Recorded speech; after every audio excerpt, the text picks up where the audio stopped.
penegakan hukum yang sewenang-wenang tidak akan terjadi kalau KUHP baru dan KUHP baru ditegakkan secara utuh.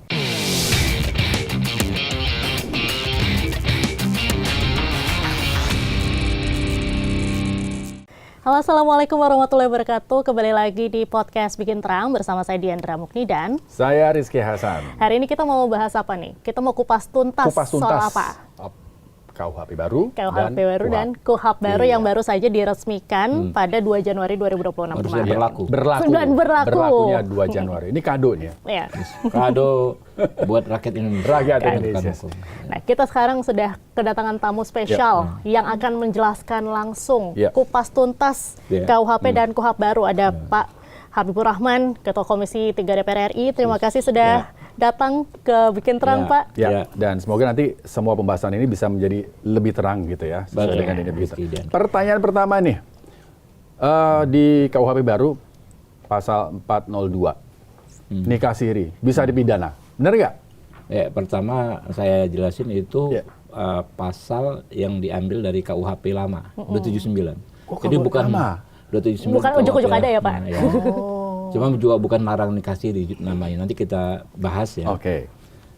Tapi menurut saya nih, Rizky Diandra, sebelum membahas pasal demi pasal yang nanti disebut kontroversi, kita bicara sistematikanya dulu. Ya, bicara dasarnya. KUHP ini kan kitab, ada buku-bukunya. Buku pertama kan tentang aturan umum. Oke. Lalu buku kedua tentang perbuatan pidana. Ya, bukan. Yang menjadi pedoman ini kan yang aturan umumnya ini. Kita kupas dulu di situ sehingga pasal-pasal yang dipersoalkan masyarakat saat ini harus dibaca dengan memahami aturan umumnya ini. Cara pemahamannya seperti itu. Nah, ada 3 ketentuan dalam aturan umum ini yang sangat revolusioner. Ya, revolusioner itu artinya perubahan yang sangat baik daripada aturan KUHP yang made in kolonial. Ya kan? Ada 3 hukum KUHP kolonial, yang namanya kolonial, ya kan ya. Tentu dia sebagai aparatus represif, sebagai alat represif, ya, sifatnya formalistis. Formalistis. Artinya sekedar untuk menghukum orang, sekedar mengacu pada pemenuhan unsur-unsur delik pidana. Misalnya gini dari pasal-pasalnya aja. Pasal pencurian, letterlek kan ya. Barang siapa mengambil harta orang lain untuk dimiliki secara tidak sah, dihukum pidana sekian, ya kan? Ada kasus Nenek Minah, misalnya dia mengambil kakao, semua unsurnya terpenuhi kan? Mengambil milik orang lain untuk dimiliki secara tidak sah, terpenuhi, dihukum hakimnya nangis, menghukumnya. Karena berdasarkan KUHP Belanda terpenuhi formalitasnya, dan KUHP Belanda acaranya KUHP Orde Baru juga begitu, kalau terpenuhi nggak ada alternatif lain, harus dihukum. Nah, KUHP kita yang baru dan KUHP yang baru adalah KUHP dan KUHP yang punya hati nurani memecahkan masalah itu untuk menjatuhkan pidana penjara, maka tidak hanya memenuhi unsur delik tadi, unsur-unsur delik, tetapi harus dilihat sikap batin, mens rea, suasana batin si pelaku saat dan konteks si pelaku saat melakukan pidana. Ada 3 hal pasal yang paling penting menjadi dasar nih. Pasal 36. 36 coba pasal 36. Ini jadi mengatur asas-asas yang sebelumnya tidak diatur di KUHP lama. Nggak ada, berarti bukan tidak diatur, nggak ada sama sekali gitu loh. Oke, nanti kita insert aja di sini ya pasal 36 ya. Kita bisa ngomong sambil buat panduan buat teman-teman yang setiap orang hanya dapat dimintai pertanggungjawaban atas tindak pidana yang dilakukan dengan sengaja. Dengan sengaja. Ini garis bawah ya, dengan sengaja ya. Sengaja ini bukan aksesoris, dan sengaja ini menjadi unsur utama. Unsur kesengajaan itu. Jadi orang kalau nggak ada kehendak untuk melakukan pidana itu nggak bisa. Contoh, nih orang mahasiswa nih, ya kan ya, ngomong nih, wah menolak kenaikan harga BBM, naik karena pemerintah nggak becus. Wah, nggak becus itu kan menghina kan ya. Kalau unsur-unsurnya mungkin terpenuhi tuh. Menyampaikan pernyataan yang merendahkan pemerintah mungkin terpenuhi. Tapi kalau kita pakai parameter ini, unsur kesengajaannya namanya mahasiswa, dia kan pengen perbaikan. Ya kan pengen berargumentasi. Kadang-kadang mungkin juga datanya salah, tapi dia bukan sengaja untuk merendahkan, tapi dia ingin menyampaikan kritik. Ini baru satu pasal nih yang saya kasih nih, ya kan? Ya, jadi ini nggak ada sama sekali ini. Ini pasal yang ketentuan ya, klausul tiada pidana tanpa kesengajaan ya. Ini benar-benar jarang sekali digunakan di era sebelumnya. Di undang-undang apapun nggak ada, Pak. Azas pidana ini, tiada pidana tanpa kesengajaan. Tanpa kesalahan ini. Ini benar-benar ya hal yang sangat-sangat baru dan bersifat terobosan. Ya. Satu. Yang kedua, pasal 53. Ya kan ya.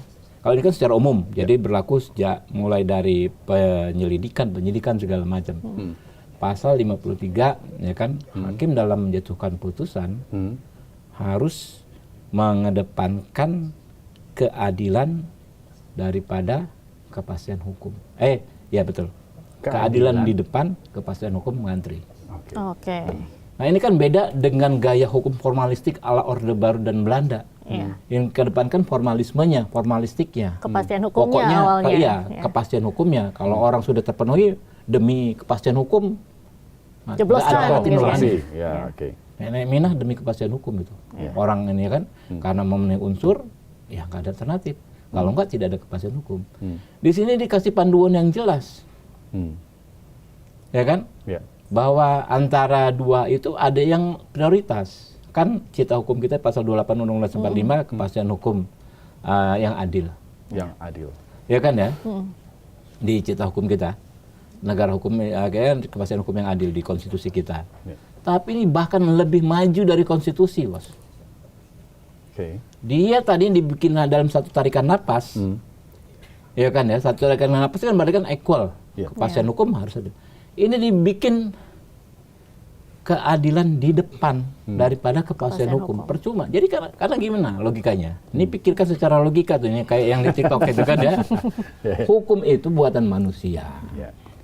Dia nggak bisa terus mengikuti perkembangan hari ke hari zaman. Waktu dalam konteks nggak selalu relevan dan kemudian dalam konteks situasi juga kan berbagai peristiwa kan kadang-kadang rumit sekali. Apa yang kita rumuskan Pak DPR sama pemerintah itu kan untuk saat itu. Sementara dinamikanya kan banyak sekali. Karena itu hakim dikasih kebebasan mengedepankan hati nuraninya untuk mengedepankan keadilan daripada kepastian hukum. Tambah pasal 54. Secara letterlek disebut dalam menjatuhkan hukum, hakim mempertimbangkan sikap batin. Itu mens rea. Mens reanya tadi. Ya kan? Ya kayak di pasal 36 tadi. Mens reanya. Ada nggak niatan? Nah, ini 3 pasal ini paling relevan dengan persoalan dihadapi aktivis-aktivis politik nih kayak saya dulu. Saya ya Ahmad Dhani, Asma Dewi menyampaikan kritik, kalimatnya ujaran dalam konteks ujaran kan. Namanya ujaran itu kan untuk karena kan selalu multitafsir, ya nggak? Memaknai ujaran itu kan nggak gampang. Sebagian besar dari kita sulit untuk menyampaikan isi pikiran kita lewat ujaran 100%. Kita mau ngomong apa di kepala kita yang keluar kalimatnya sesuai dengan latar belakang pendidikan masing-masing. Ya kan? Dan bagian besar dari kita juga sulit memahami ya kan ya pernyataan orang dari tulisan secara 100% gitu loh. Ya kan? Tulisan begini kita kadang-kadang memahaminya lain lagi. Sudah ngomongnya lain dengan apa yang dipikirkan, yang baca juga salah menafsirkannya beda. Karena itu kan perlu pendalaman mens reanya seperti apa. Nah, ini yang menurut saya sangat relevan dengan pasal-pasal yang disebut kontroversial karena sebagian besar adalah terkait dengan ujaran, penghinaan presiden, penghinaan lembaga negara, macam-macam lah ya kan, penghinaan yang kawan menghina kawan di sebut anjing itu bisa dipidana, itu padahal kan ketentuan pasal lama gitu kan, ya kan ya. Tapi di KUHP lama nggak ada 3 pasal yang saya sebut tadi. Oke. Nah, saya garis bawah itu, Bang, mens rea gitu ya. Ya.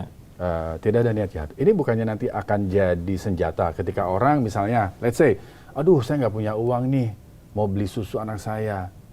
Akhirnya dia melakukan pencurian begitu.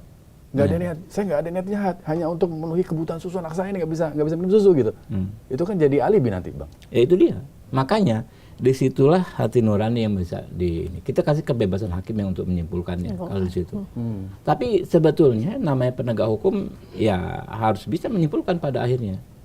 Nah, pertentangan kan kayak begitu. Kalau di zaman kemarin nggak ada ruang, ya kan, untuk menafsirkan selain menghukum orang ini. Kalau sekarang ya bisa dihukum kalau dinilai mens rea-nya memang dia mau mencuri, ingin memperkaya diri segala macam, gitu kan ya.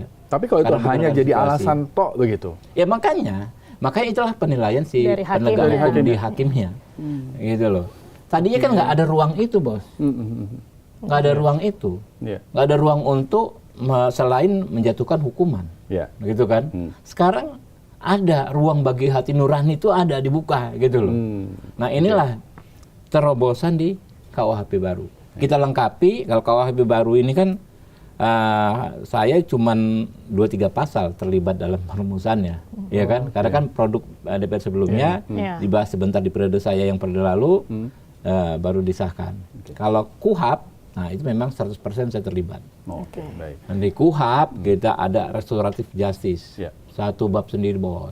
Ya kan? Ada plea bargain, permaafan, ya kan? Restorasi justice. Lengkap, saling melengkapi. Nah, jadilah inilah yang akhirnya membuat kasus-kasus yang dikhawatirkan orang dan sudah pernah terjadi tidak akan terulang lagi. Menurut saya penegakan hukum yang sewenang-wenang tidak akan terjadi kalau KUHP baru dan KUHP baru ditegakkan secara utuh. Tapi menurut DPR sendiri ini perbaikan di KUHP baru dan juga KUHP baru ini sudah menjawab kritikan dari yang sebelumnya seperti dari KUHP kolonial dan juga KUHP. Ya pasti dong. Ya Anda bayangkan kita masukkan di dalam satu buku sendiri dasarnya yang kita rombak itu bukan sekedar di pasal-pasalnya saja, tetapi di pondasinya kita rombak, kita insert 3 aturan dasar itu. Nah balik lagi ngomongin mens rea gitu ya. Ini bicara soal komika yang kemarin dengan judul mens rea gitu ya. Ada yang disebut, itu ujaran kebencian, menghina wapres gitu ya. Itu masuk nggak itu? Ya itu dia. Makanya kan ini sangat relevan.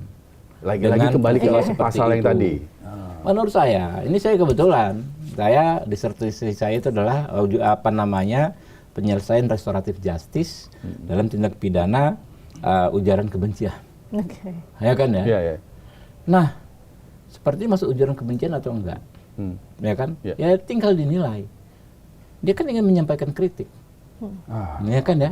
Ingin menyampaikan perbaikan, ya kan ya? Yang dia sampaikan kan ada argumentasinya, ya kan?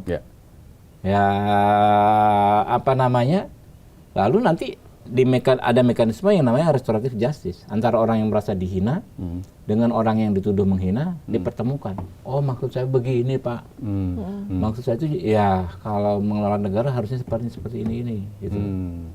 Disitulah bisa ketemu. Baik. Kalau saya menangani banyak sekali perkara terkait ujaran terhadap pemerintah ketika saya saya belum di DPR, saya sebagai advokat, ya kan ya. Aneh sekali, banyak orang masuk penjara hanya gara-gara menilai redaksi kalimat-kalimat yang dia sampaikan. Kayak Ibu Asma Dewi itu, ada dulu klien saya, ditangkap tahun 2018 kalau nggak salah, karena dia bikin statement di Facebook, ya pemerintah kok mengimpor jeroan untuk rakyatnya. Ya, jeroan itu makanan ayam dalam itu kan. Ini ngawur atau apa masuk, ya kan ya. Nah, padahal kan intinya kan jeroan itu kan tidak sehat, ya kan ya. Ya kurang layak untuk dikonsumsi. Kalau toh salah, tapi niatnya ini kan pengen ada perbaikan. Gitu. Kalau toh salah ya, bilang jeroan sehat juga segala macam. Oke lah salah datanya. Tapi dengan latar belakang pendidikan kayak begitu, dia nggak bermaksud menyerang kehormatan pemerintah, tapi menyampaikan kritik gitu loh. Ini balik lagi ke pasal 402 tadi tuh. Belum terjawab tuh. Jadi dikasirin bisa dipidana. Ya. Kalau itu urusannya yang lain lagi tuh. Itu yang paling sensitif, itu bahaya. Iya, lagi rame nih hari ini di sosmed. Ya, jadi gini. Itu pasal sebetulnya adopsi dari pasal 279 di KUHP lama. KUHP lama. Kalau ini yang 402 ya, yang 402. Oke. Nah itu gimana tuh, Bang, keterangannya? Ya, baca aja dulu, coba dibaca dulu pasalnya. Sebentar. Ada nggak larangan nikah-siri? Coba. 402. Baca, nggak ada larangan nikah-siri. Oke. Nah itu kan sempat ini ramai. Bukan berarti saya mau nikah siri. Istri saya harus dan anak perempuan saya ini harus dengar nih. Ya kan? Nih, jadi ya kan? isunya membatasi gitu kan, seolah-olah membatasi perkawinan apabila terdapat halangan yang sah menurut undang-undang perkawinan. Nih. Ya kan? Melangsungkan perkawinan. Ya. Padahal diketahui bahwa perkawinan yang ada menjadi penghalang yang sah untuk melangsungkan perkawinan tersebut. Artinya orang yang sudah kawin, ya kan ya, ada halangan untuk menikah lagi. Ya. Tapi dia nggak ngomong, gitu loh kan. Nggak ngomong ini maksudnya nggak ngomong ke siapa? Nggak hanya waktu nggak ngomong, nggak speak up, nggak kasih tahu identitas, disembunyikan. Dia tidak declare bahwa nggak dia. declare. Oke, ya. Kan nggak boleh. Ini gampang aja. Jangan kita ngomong poligami deh. Ya. Poliandri misalnya. Seorang istri, ya kan, orang yang berstatus istri Mr. A menikah dengan Mr. B. Nggak ngomong bahwa pernikahan dia dengan Mr. A belum berakhir. Kan halangan menikah. Iya. Itu kan paling gampang sebetulnya. Ini kayak kasus banyak artis ya. Iya kan? Kayak begitu. Nggak ngomong gitu loh. Begitu juga sebaliknya yang pasangannya kalau dia tahu bahwa orang yang akan menikah ini masih istri orang, dia juga dikenakan pidana ini. Selama dia declare, nggak ada masalah dong? Bukan. Apa namanya? Bukan persoalan declare nggak declare. Selama gitu loh. tidak ada halangannya. Ya, halangannya itu gitu loh. Okay. Apalagi kalau disembunyikan gitu loh. Kalau disembunyikan ini ya ada dua kualifikasinya lah gitu kan ya. Jadi yang jelas nggak boleh menikah kalau ada halangan. Kalau kita terikat dengan perkawinan lain belum selesai, misalnya yang tadi perempuan, ya kan ya. Kalau misalnya ini kan urusannya nanti ke undang-undang perkawinan. Jadi coba dicek di undang-undang perkawinan kalau mau poligami ininya seperti apa. Gimana? Nah kalau itu dilanggar ya kena pidana ini. Jadi nggak ada yang baru, dan ini sebetulnya ya ini di 279 KUHP lama. Jadi sebetulnya bukan urusan nikah siri atau poligaminya, enggak, tapi adalah soal halangan ya. untuk melakukan perkawinannya. Penghalang yang sah itu. Ya. Itu. Oke. Baik.